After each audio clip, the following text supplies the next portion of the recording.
पता है, जीवन में बड़ा वो कभी नहीं बन पाता आदमी, जीवन में वो आदमी बड़ा कभी नहीं बन पाता जो मुसीबतों से, मुश्किलों से लड़ा नहीं होगा। मैं आपको एक एग्जांपल देता हूं, आपका सिर्फ 2 से 3 मिनट का टाइम खराब करूंगा। जो ये ऊपर नीचे से जिनके जाता है, जिनको दिक्कत है। एक आदमी अमिताभ बच्चन, ठीक है, और एक इसका लोंडा अभिषेक बच्चन।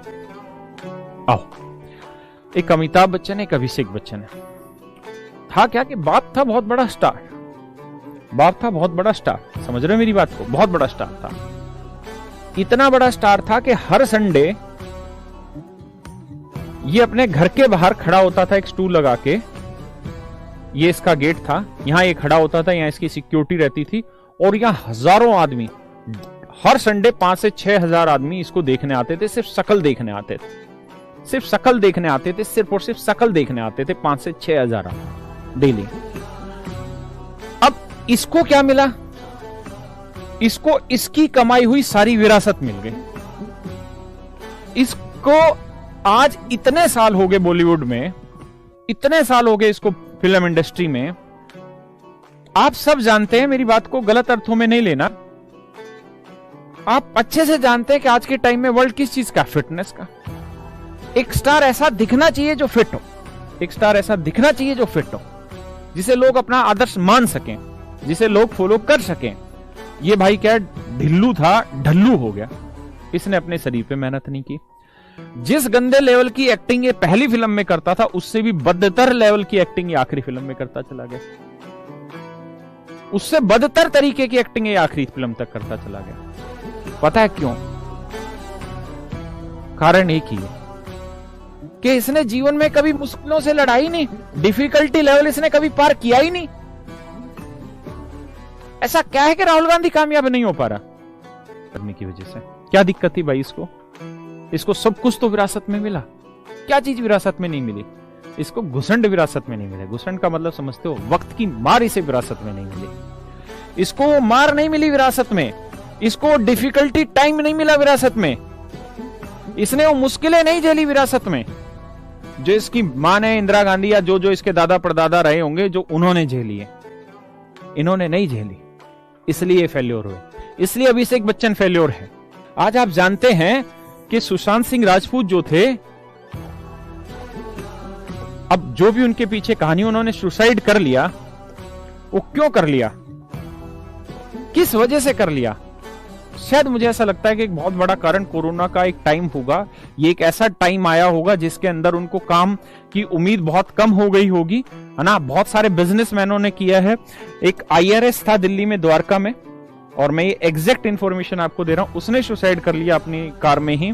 उसने ये सोचा कि मेरी वजह से मेरी फैमिली को कोरोना ना हो जाए, जो मीडिया में न्यूज आई, मैं तो वो आपको बताने लग रहा हूं। तो मेरे प्यारे बच्चों, ये इनकी क्या दिक्कत है? इनके साथ IRS बन गए, जीवन मजे ही मजे। फिर क्या दिक्कत थी? दिक्कत एक थी, जीवन के प्रति इनका जो एटीट्यूड है वो गलत था।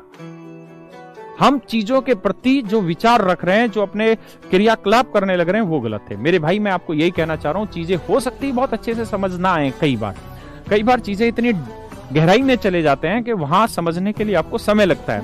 आपके पास 2 ही विकल्प है वहां। आप या तो छोड़ के भाग जाइए, छोड़ के जाएंगे आप सुशील सिंह राजपूत बनेंगे, और ये जो IRS टाइप है ऐसे बनेंगे। और दूसरा है, आप लड़िए। लड़ते रहेंगे ना तो एक दिन आप चाहे बेचते बेचते आप देश के प्रधानमंत्री बन जाएंगे। मोदी जी में और राहुल जी में आज मेरे हिसाब से केवल और केवल एक ही डिफरेंस है। उन्होंने 0 से शुरुआत की, हर स्टेप पे लड़ना सीखा, हर स्टेप पे धीरे धीरे काटते गए, बढ़ते। काटने का मतलब एक कंपटीशन है, हर सोशल लाइफ में कंपटीशन है। उस कंपटीशन को धीरे धीरे क्रैक करते गए, चलते गए, आगे बढ़ते चले गए। राहुल गांधी के साथ क्या हुआ कि उन्हें कंपटीशन मिला ही नहीं। वो पहले दिन से ही बाप बन के बैठा दिया गया। जब आदमी को आप पहले दिन से बाप बन के बैठा देंगे ना, तो उसको नीचे का सफर पता ही नहीं है। हमारे बड़े बुजुर्ग क्यों कहते हैं कि भाई धीरे धीरे चल, एक एक सीढ़ी चल, बहुत छलांग मत मार, वरना गिरेगा बहुत गंदे तरीके से, और गिरेगा तो उठ नहीं पाएगा। क्योंकि अगर तू एक एक सीढ़ी चल रहा है ना और गिरा, तो तुझे पता है कि उठाना कैसे, उठ जाएगा। लेकिन अगर तू ऊपर गया डायरेक्ट, दिक्कत आएगी। तो मेरे भाई, यही मैं आपको कह रहा हूं कि कभी भी अपने एटीट्यूड को खराब मत होने दीजिए। लाइफ के प्रति पॉजिटिव रहिए। आप नेगेटिव कम से कम सोचिए। जब तक आप नेगेटिव कम से कम नहीं सोचेंगे, जीवन में उद्धार नहीं होगा। और इस बात को ध्यान रखिए, महान जीवन में वही बना है, जीवन में पैसा उसी ने कमाया है जिसने बुरे वक्त में लड़ना सीखा है। अमिताभ बच्चन की एक कंपनी थी एबीसीएल प्राइवेट, मतलब अमिताभ बच्चन कॉर्पोरेशन लिमिटेड ऐसी कंपनी थी, बोलते हैं बहुत लॉस हो गया था। और इसने इवेंट मैनेजमेंट तक का काम किया, यानी स्टेज शो जो होते हैं इनको भी मैनेज कर करके इसने बहुत मुश्किल दौर से बाहर आया था। अभिषेक बच्चन को वो दौर नहीं पता है, हाँ या ना, इसीलिए उसको कामयाबी नहीं मिल पा रही है। तो मेरे भाई, आप मुश्किलों से लड़ना सीखिए। अगर आप, एक बच्चा कह रहा है ऋतिक रोशन, गगन, भाई ऋतिक रोशन तुझे पता है कौन है? ऋतिक रोशन वो आदमी था जिसका वजन 128 किलो था। ऋतिक रोशन वो आदमी था जिसे सब सही से बोले नहीं जाते। आप ऋतिक रोशन और अभिषेक बच्चन का कंपैरिजन नहीं कर सकते हैं सर। दोनों के बाप जरूर स्टार थे, लेकिन दोनों के बाप के स्टार में डिफरेंस था दिन रात का। एक बादशाह था और एक वहां की शुरुआत की सीढ़ी था जिसके बाल भी नहीं थे राकेश रोशन के। ऋतिक रोशन ने यार जो मतलब स्ट्रगल किया है वो 1% भी नहीं किया अभिषेक बच्चन ने। सर ऋतिक रोशन एक फूला हुआ छोला भटूरा था। ऋतिक रोशन को बहुत सारी शारीरिक दिक्कतें थी, विषमताएं थी, वो सही से शब्दों को बोल नहीं पाता था। उसने एक एक चीज को प्रैक्टिस किया, धीरे धीरे इंप्रूव किया और फिर वो आज इतना बड़ा स्टार है। और आज पूरे बॉलीवुड का नहीं, हॉलीवुड का सबसे सुंदर व्यक्ति है, सबसे सुंदर व्यक्ति है। आप अक्षय कुमार को ले लीजिए, कोई भी ले लीजिए, सलमान खान को छोड़। तो मेरे भाई इस बात को ध्यान रखिए, मुश्किल चीजें आएंगी, भागिए मत, लड़िए, मजबूत बनिए। आप जीतेंगे, 100% जीतेंगे, मैं आपके साथ हूं।